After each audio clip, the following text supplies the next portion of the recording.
অর্জন হওয়া পর্যন্ত আমাদের লড়াই অব্যাহত থাকবে। বলছিলাম জামাতে ইসলামী যদি আল্লাহর ইচ্ছা এবং জনগণের ভালোবাসায় বাংলাদেশের মানুষের সেবা করার সুযোগ পায়, তাহলে মালিক হবে না, সেবক হবে ইনশাআল্লাহ। আজ আমি ঘোষণা দিচ্ছি, লক্ষ জনতাকে সাথে নিয়ে বাংলাদেশ জামাতে ইসলামী থেকে যারা আগামীতে সংসদ সদস্য হিসাবে নির্বাচিত হবেন, আরে আপনারা কথা বন্ধ করেন, আপনারা কথা বন্ধ করেন, সবাই বসে পড়েন, সবাই বসেন, বসেন, কেউ দাঁড়াবেন না, সবাই বসেন।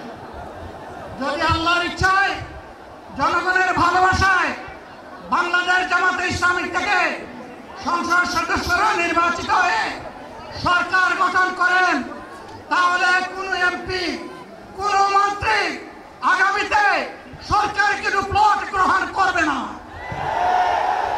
কোন এমপি এবং কোন মন্ত্রী ট্যাক্সবিহীন কোন গাড়ি চড়বে না। কোন এমপি এবং কোন মন্ত্রী তার নিজের হাতে কোনো টাকা চালাচালি করবে না। কোন এমপি এবং কোন মন্ত্রী যদি তার নির্দিষ্ট কোনো কাজের জন্য বরাদ্দ পেয়ে থাকেন, কাজ শেষ হওয়ার সাথে সাথে বাংলাদেশের 18 কোটি মানুষের কাছে তারা তার প্রতিবেদন তুলে ধরতে বাধ্য হবে। সম্মানিত বন্ধুগণ, চাঁদা আমরা নিব না, দুর্নীতি আমরা করব না, চাঁদা আমরা নিতে দেব না, দুর্নীতি আমরা সহ্য করব না। এই বাংলাদেশটাই আমরা দেখতে চাই। যুবকদেরকে আমরা স্পষ্ট ভাষায় বলতে চাই, বন্ধুগণ, তোমাদের সাথে আমরা আছি। আমি আজকে জামাতের আমির হিসাবে এখানে কথা বলতে আসিনি। আমি এসেছি বাংলাদেশের 18 কোটি মানুষের একজন হয়ে কথা বলতে। আমি শিশুদের বন্ধু, আমি যুবকদের ভাই, আমি বয়স্কদের সহযোদ্ধা, আমার বোনদের আমি ভাই।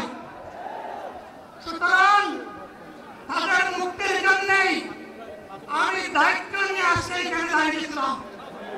আল্লাহর ইচ্ছা শরীর আমাকে সাময়িকভাবে সহযোগিতা করে না, এটাও আল্লাহর ইচ্ছা যে এখন আল্লাহ আমাকে কথা বলার সুযোগ দিচ্ছেন। আমি বলতে চাই, বাংলাদেশের নির্দিষ্ট শ্রেণীর মুক্তির জন্য আমাদের এই লড়াই নয়। রাস্তার একজন পরিচ্ছন্নতা কর্মী, চা বাগানের একজন শ্রমিক,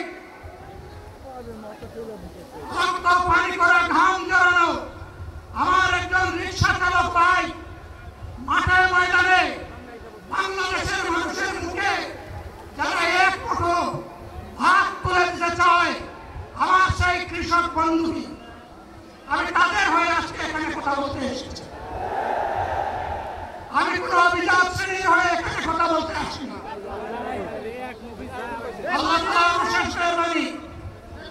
আজীবন সকল রক্ত চক্ষুকে উপেক্ষা করেছে, জুলুমের পরোয়া করি নাই।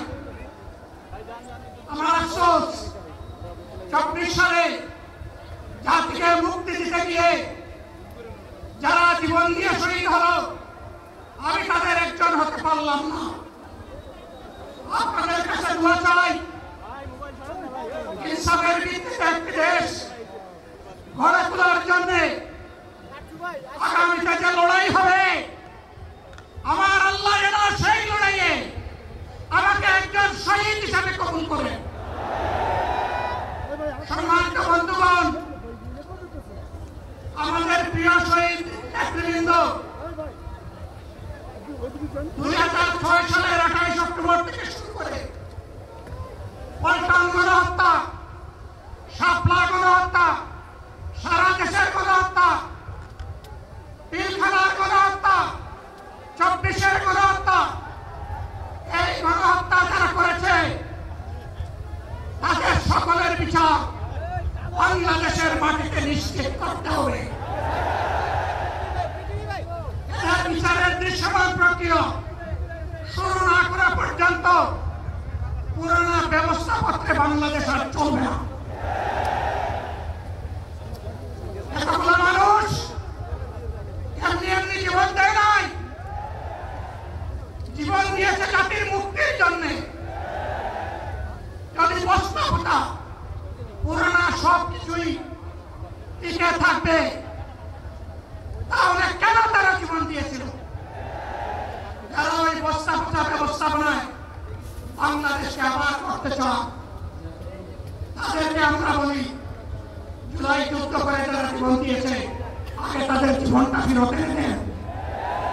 যদি সত্যি তাকে ফেরত এনে দেন, আপনারা পারবেন না, যেহেতু পারবেন না, সেই নতুন ব্যবস্থায় নতুন বাংলাদেশ গড়ে তোলা হবে ইনশাআল্লাহ। শিশু, কিশোর, যুবক, মা, বোন, শ্রমিক, ছাত্র, জনতা, ব্যবসায়ী, সবাইকে যেই দেশ, যেই সংবিধান, যেই রাষ্ট্র নিরাপত্তা দিতে পারবে, সেই নতুন বাংলাদেশ আমরা গড়ে তুলতে চাই। ভাইরা, আমাকে সবাই চাপ দিচ্ছে, কেউ বলে ভাই শেষ করেন, কেউ বলে চাচা শেষ করেন। আমি তাদেরকে নিশ্চয়তা দিয়ে বলছি, আমার মুখ আমার আল্লাহ নির্ধারিত সময় থেকে 1 সেকেন্ড আগে হবে না। এবং হায়াত যা দিয়েছেন তার 1 সেকেন্ড আগেও আমি যাব না। সাহেব, মহান আল্লাহর কাছে আবার তৌফিক চাই। আপনাদের কাছে যে কষ্ট হয়েছে আপনারা, আমি তো এখানে শান্তিতে বসাচ্ছিলাম, আর চতুর্দিকে শুধু দৃষ্টি করছিলাম। কি কষ্ট হচ্ছে আমার ভাইদের, ভাইরা, এই কষ্ট আল্লাহর জন্য, এই কষ্ট কার জন্য? ইনশাআল্লাহ আল্লাহ তাআলা আপনাদেরকে তার উপযুক্ত জায়গা দুনিয়া দিবেন, আখিরাতে দিবেন।